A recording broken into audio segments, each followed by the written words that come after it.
আমাদেরকে আসলে আরো পরিবার কেন্দ্রিক হতে হবে আস্তে আস্তে। আমাদের ভিতর যে সামাজিক বন্ধন এটা আসলে খুব দুর্বল হয়ে যাচ্ছে। প্রথমে দুঃখ প্রকাশ করে নিচ্ছি, একটু দেরি হয়েছে এবং শুক্রবারে আপনাদেরকে এই মানে দেওয়ার জন্য, কষ্ট দেওয়ার জন্য।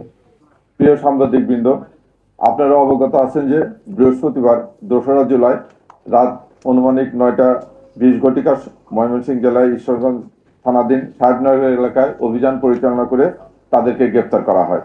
ডিবি তিসগাঁ সূত্রে জানা যায় যে বুধবার 1লা জুলাই রাত অনুমানিক 8টা 30 ঘটিকায় আদাবর থানাধীন নবোদয় হাউজিং 4 রাস্তার মোড়ে পূর্ব শত্রুতার বিরোধকে কেন্দ্র করে দুই পক্ষের মধ্যে সংঘর্ষের ঘটনা ঘটে।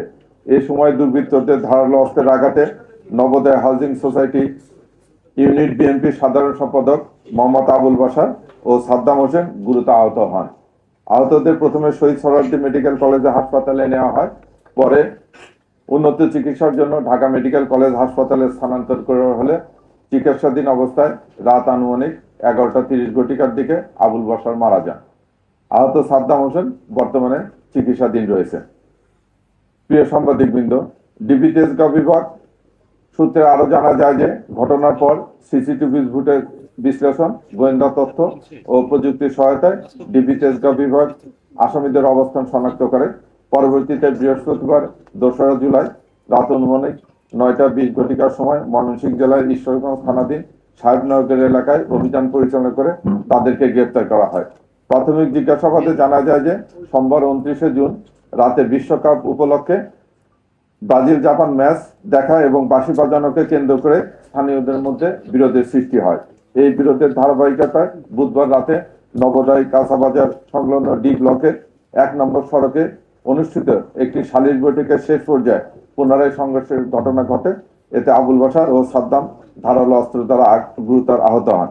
আসামিদেরকে ধরে নিয়ে আসার পর আমরা তাদেরকে ঘটনাস্থলে নিয়ে গেছিলাম এবং তাদের দেখানো মতো হত্যাকাণ্ডে ব্যবহৃত যে ছুরিটা, সেই ছুরিটা উদ্ধার করা হয়েছে। এদের সঙ্গে আরো অন্যান্য আসামি জড়িত ছিল, তাদের গ্রেপ্তার এবং তাদের বিরুদ্ধে আইনগত ব্যবস্থা গ্রহণ প্রক্রিয়াধীন রয়েছে। ধন্যবাদ। রিপন রিপন সরাসরি ছুরি কাগজ করেছে এবং সেই ছুরিটা তার দেখানো মতো আমরা সেই ছুরিটা উদ্ধার করেছি। আমি বলেছি যে ভাই, হত্যাকাণ্ডে যিনি সরাসরি জড়িত ছিল সেই আসামিকে আমরা গ্রেপ্তার করেছি। এখনো মামলা দায়ের হয়নি, মামলা দায়ের প্রক্রিয়াধীন। মামলা দায়ের হলে এগুলো তদন্ত করে ওখানে তারও জড়িত ছিল তাদেরকে অবশ্যই আমরা আইনের আওতায় নিয়ে আসবো, এটা আমরা নিশ্চয়তা দিচ্ছি। আমি বলবো যে এটা আসলে মানে সামাজিক অবক্ষয়। আমাদের যে টোটাল সমাজ ব্যবস্থা, এই সমাজ ব্যবস্থার একটা প্রভাব এখানে পড়েছে। আমাদেরকে আসলে আরো পরিবার কেন্দ্রিক হতে হবে।